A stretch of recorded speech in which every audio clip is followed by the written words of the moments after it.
privilegiert. Thank you. Yeah, I wasn't prepared for Professor Yasha to introduce my topic today, but he always keeps me on my toes, so that's good.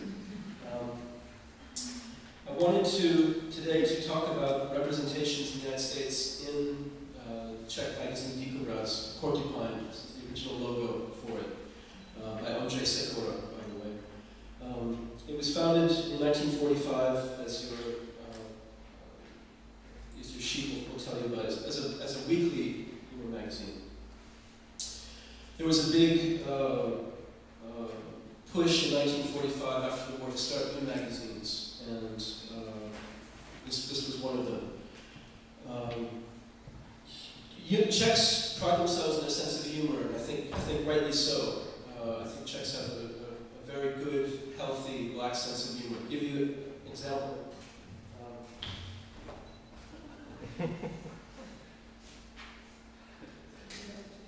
I bought this at the Czech National Education Museum in Prague.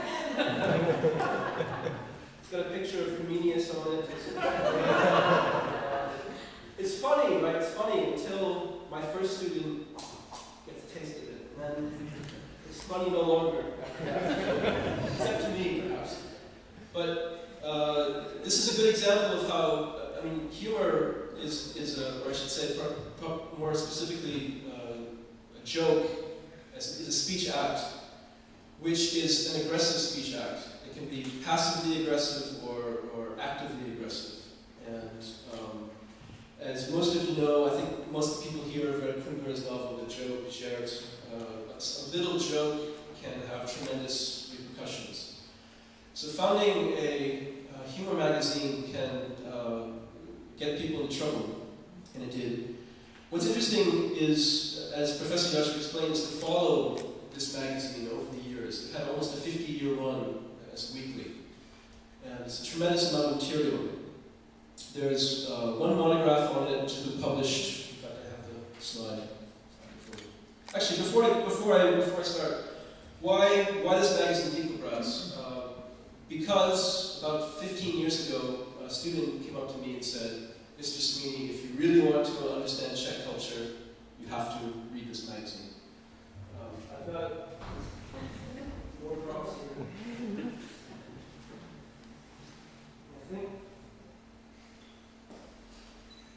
I think for the younger people here might not even know it in this formation. The older people would have seen it. It was everywhere, ubiquitous. People would be quite familiar with it, but younger students perhaps not. So I'll pass a copy around, as well as this is a pamphlet exhibition from some of the visual art.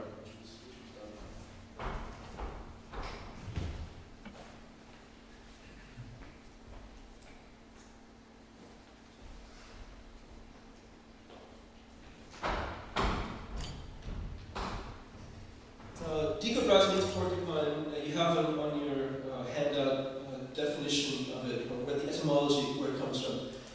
But if you look at the word, it's an unusual word in Czech. It's borrowed from Russian. It's an unusual word in Russian simply because porcupines are not native here. But you have the word obraz, which means picture or pictorial. So there's a pun in the very title of the magazine, and the visual art was what was so impressive. The student who told me I had to take a look at this magazine gave me a copy which I couldn't find. It was from the 1970s, and it had this cartoon in it, with Jimmy Carter embracing a skull. And it's a reference to the neutron bomb, but as an American, I was shocked by this image. It's a very strong political cartoon. And I was shocked because, to me as an American, the image of Jimmy Carter as a president is somebody who is kind, very dedicated, very committed to helping people. But this is obviously, perhaps that was why he was an ineffectual president, I'm not sure. But this is obviously the opposite point of view seen from Soviet bloc. So quite strong stuff. I was impressed by that. The image of America in Díkobraz over 45 years is almost entirely negative. Entirely negative. And that to me is also interesting. Because I think that the Czech attitude, Czech and Slovak attitude towards Americans is not so negative, because it the magazine clearly is. Here's another image from that time. Jimmy Carter putting the neutron bomb away. As he did, he put it into storage. He decided not to deploy it. He's putting it into a box, saying in a couple more years, it'll come in handy. I'll be happy to have it. It's interesting, he's dressed up like a cowboy later as Reagan would be received.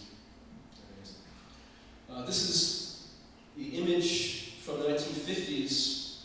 You can see that it's interesting to follow the content, because humor, everything's political, and humor is no exception. The porcupine has lost his glasses, he's no longer the intellectual, and his spines are not so sharp either. This is from the 1960s. He's become totally cute, a Smurf or something like that. And that was about the content of the humor for a long time. I'll talk about how it changed over the years briefly. There's one monograph on it. This is a cartoon from the from 1968, obviously. And the joke is, he's still insisting that we live in the heart of Europe. This monograph by Lucian Perez is, he goes through it chronologically. He takes about the same approach as I do. He goes through it chronologically. There's only a very brief mention of the material. And I'm going to do the same, just briefly mention some of the material. If you look at the handout, there's two quotes about humor and about satire. One is a quote, again, from this 1953 crucial year, the year of Stalin's death. God was that. Talking about the new purpose of satire is to be positive. And you have the quote later on by Kruger saying that no great movement designed to change the world can bear to be laughed at or belittled. So there's obviously a tension between these two poles. When does the joke stop becoming funny? This is the image taken from this book. This is the cover of the first issue, 1945, where you have the American flag portrayed alongside the other flags in a positive way. The guns are laid down, peace is with us. I took this image from the book because, as Professor Yashov said, that year, 1945, and subsequent year, 1946, are missing from the State Library, the Depository Library in Olmos. They're also missing from the State Library in Prague. So it's not an accident. And there may be other positive images of the United States in those 2 years. I have no idea. Ask around people who are collectors if they have these, because these would be quite valuable to us now. Very valuable to us now. The Olmos Library starts January 1st, 1947, and the cover is announcing the new 2-year plan. It's a socialist magazine before the February Revolution, as Professor Yashov said. Here's one of these cartoons against the UNRRA, United Nations Relief and Recovery Administration. As Professor Yashov stated, this was something that started before the United Nations by Roosevelt. And this is a Czech family who's been told by the grocer that it's pork, but they have a horseshoe inside. As you can see, it says horse meat on the can. Here's another one. This is when the UNRRA finally sails away, I guess, from the coast of Bohemia. People are saying goodbye to the ship and crying. The editor of his jokes is crying here. It's the editor of the humor magazine. He's crying, the artist.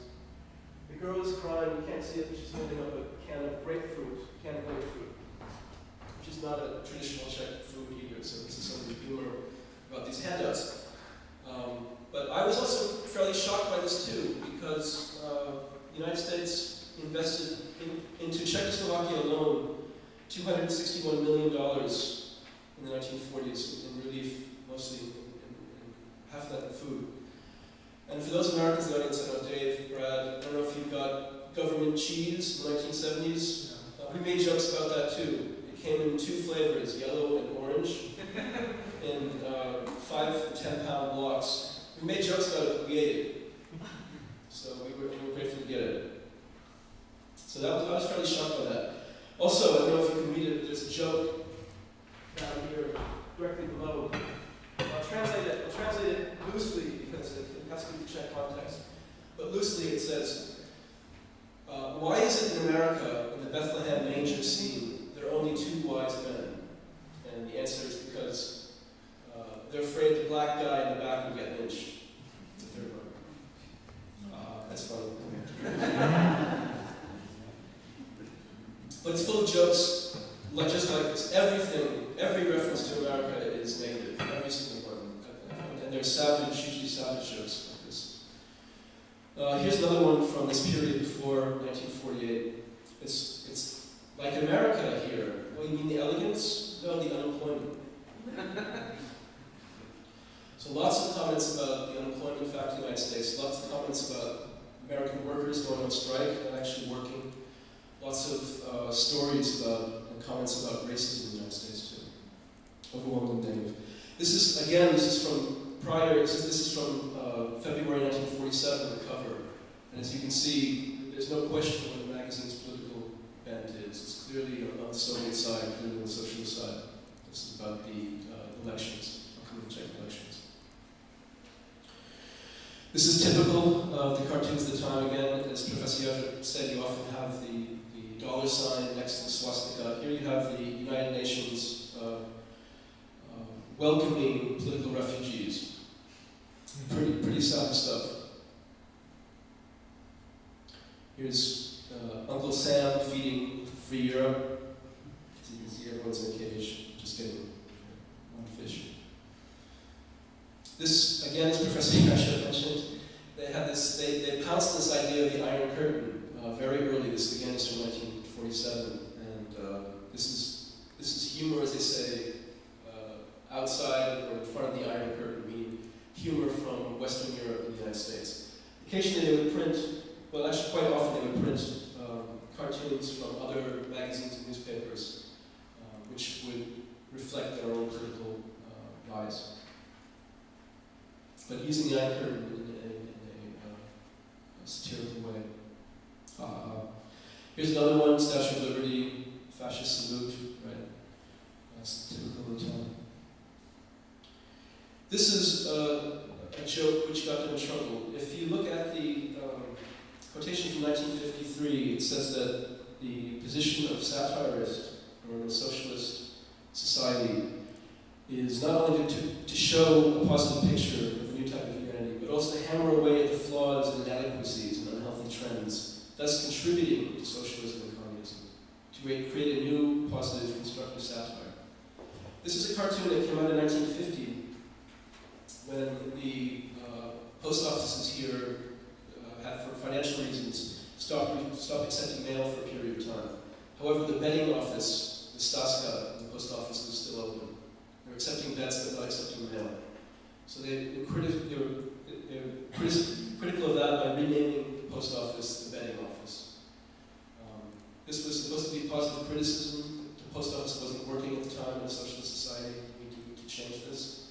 What happened was the editors were called in by the secret police and interrogated. This is the last cartoon of any critical material whatsoever that you get until 1968. So for 18 years it was only positive. Here's again, this is Eisenhower. Here he's returning from Korea, it's the 1950s. Have you fulfilled the promises that you made to the voters? Of course, those from Wall Street, he says, typical capitalist cartoon. But it's strange to see this in the context of Eisenhower as general of the US Armed Forces in Europe, as a liberator of this country too. So you can see how that extremely negative views in the US. And here's a cover. I pointed out the fact that a lot of these illustrations against the US in the 1950s, almost all of them, almost every cover for a period of time, 1953, 1954, 1955, almost every cover is anti-US, almost every cover. So you don't even have to read the magazine to get this anti-US propaganda. All you have to do is see it in the newsstand, or see somebody else reading it. Here's, again, the Nazi flag in 1953 being flown in front of Washington along with the British flag. Italian fascists, they're all meeting in Washington. They're all bowing down, bringing money, bringing sacks of money into Washington. Typical. But powerful. It's well drawn. It's a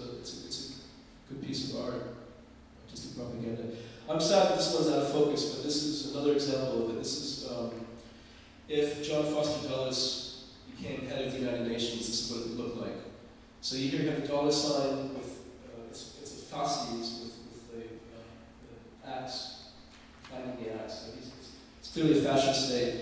The other people, the other paper figureheads along with him are Mussolini, Hitler on the right. On the left, you have Al Capone, who's the one on the extreme left, and the typhus louse. So this band of evil is going to be running the United Nations along with the Ku Klux Klan backing them up. Here's another powerful image. This is called the Atlantic Treaty. You have John Bull being strangled by the pound sign, and the Frenchman being hung by the franc, and the dollar ruling all by the force of the gun. Here's one of my favorites. This is the sword swallower. The worker says, "Try this one." That's actually a good cartoon. I quite like that one. Visually, it's good. There are also lots of these little jokes. This is one's about President Eisenhower gets a letter from a small village in Germany thanking him for a visit. He says to the secretary, "That's strange, I've never been there." The secretary says, bows respectfully and says, "Maybe that's why they're thanking you." We could replace Eisenhower's name with the current dictator of North Korea or something like that. It's the same kind of humor. Made up, silly, but always linked. In the 1940s, the humor was anti-UN, anti-America, anti-British, anti-France, obviously pro-communist. In the early 1950s, and also anti-Pope too. In the early 1950s, in the early 1950s, it was anti-USA and anti-Pope. Lots of negative things about the Pope. You have a gradual change in the late 1950s, early 1960s. There's a liberalization. Partly it had to do, I think, mostly with the political climate. Probably also a change in editors. Pavel Koho became an editor. He's a Czech figure who has quite a long history. Earlier, he'd been working for the magazine for a long time. Earlier, writing pro-Stalin poems. But later on, his ideology changed. Later, obviously, one of the authors of Charter 77. You have some strong cartoons, though. This is celebrating, not celebrating, but after the assassination of President Kennedy, Kennedy turns to Lincoln and says, "The arguments are becoming more sophisticated," he says, pointing out to the sniper's rifle. Very tough stuff. Most of the humor, though, in the early 1960s, mid-1960s, stays away from America. There's a shift, and it's oriented mostly on Czechs, and it's healthy humor, constructive humor, even some surprising things you wouldn't expect to find. Here's one from 1964, I think, called The Prague Pedestrian. He's running away from pirates in these cars and taxis, much like today, but definitely not pro-Prague, pro-Czech the way it is. Pretty cool. Here's a good one from the 1960s. What are our white brothers sending us as a message? The cartoons get more sophisticated, they're more interesting. Also, there's, about this time, 1965, for the very first time, you get one American writer who's featured in the pages. That American writer is the humorist Art Buchwald. This, to me, is extremely interesting. He was an American humorist who was probably the most popular humorist of his day, 1960s, 1970s. He had a reporter who worked out of Washington who would comment on what was happening on Capitol Hill. And you get various of his columns in Czech here, mostly about the Vietnam War. So, for example, he talks about an imaginary country called Nonamura, which is divided into North Nonamura